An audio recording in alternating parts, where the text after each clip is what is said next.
Welcome to a read-along with Dr. Pal in the book Discrete Perspectives in Mathematics. This is subsection 5.2.2.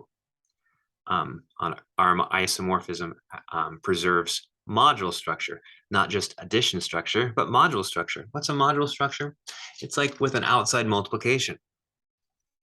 Both of these additive groups are Z modules with outside Z multiplication, because you multiply it by Z and whatever, and it can like hop under the bar, right? It's a nice thing to hop under the bar just fine, just because modding out by something is a well-defined operation, and it's okay.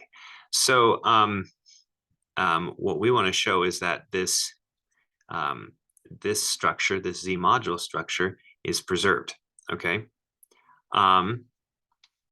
So what do we need? We need the operation of the groups themselves. So the additive operation, so this is, think of this as addition right here, is preserved.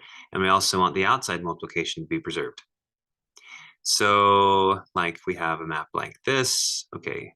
And let's assume, okay, so we have a map that goes this way to that way, and that's kind of the map we want. So the map in the reverse direction, this is the map in the reverse direction that we were thinking about in the last subsection that we wanted. We start here with our congruence, and we want to push it to a solution over here. So what if we knew what the image of like 1, 0 was, and the image of 0, 1 is? How does that help us? Well, okay, so that is like the solution of a congruence with 1, 0 and a solution of a congruence with 0, 1. These are actually simple congruences to solve. And once you solve them, actually, this will really help us know how this map works, considering that our map that goes this way preserves the outside multiplication structure. Let's see. Okay, so let's suppose, for instance, we outside multiply in the domain. All right, so take something in the domain of this map right here, and we outside multiply by 5. Multiply it in, so, and then remember the red bar is mod 3, so we get 5, but mod 3, that's 2. Okay, so that's great. But then let's notice this map. So we take F and we say 5 times this before. For it to for the module structure to be preserved, what we want is we want this multiplication by 5 on this element, this outside multiplication. We can do it before the map F, or we can do it after the map F. So we could run the map F and then do it. That's what it means for it to be preserved. Okay, so okay, so we know that F of 1, 0 is 4 bar.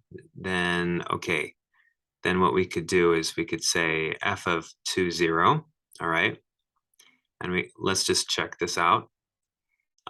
This is equal to 5 times F of 1, 0, assuming that F preserves that structure.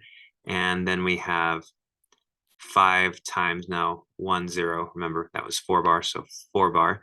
And that becomes negative 4 bar. Okay, so you know what we just discovered? We just discovered where 2, 0 went by only knowing where 1, 0 went. Knowing where 1, 0 went, we knew where 2, 0 went, because we knew that 2, 0 could be obtained from 1, 0 by an outside multiplication. We outside multiply this to it, and what we can do is we can put that outside multiplication after the map, so we can just use our knowledge of what F does on this original element right here, 1, 0, and then get that to get the image of 2, 0. So we actually can get lots of images off of just knowing this image. In fact, we can get images of anything that's an outside, that we can get by outside multiplication on 1, 0. In fact, we can get 1 bar 0, 2 bar 0 easily here in this case, and even by doing that. Okay, so we know where that goes. What about something like this? Well, 2, 3 is the same as 2 times this guy plus 3 times this guy.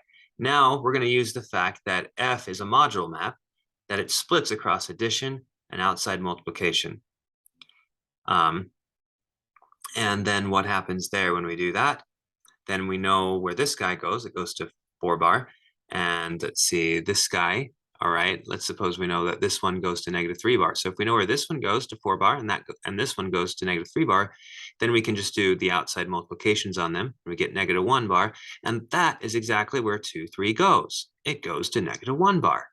So we found the image. So successfully, all we need to know in order to make this reverse map out, work is, let's assume, first of all, number one, that our function preserves outside multiplication and inside addition for our group, so that we can run it through like this. That's the first thing. So it needs to preserve those things. And the next thing is that we need to know where 1, 0 goes, and where 1, 0 goes, and also where 0, 1 goes. So if you know where those two things go, 1, 0 and 0, 1, then we should be able to do that. So an R module map. This is a map that preserves outside multiplication by R, where R is a ring.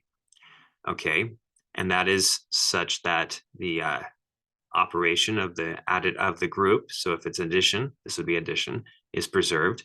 Addition before is like addition afterwards, and also outside multiplication is preserved.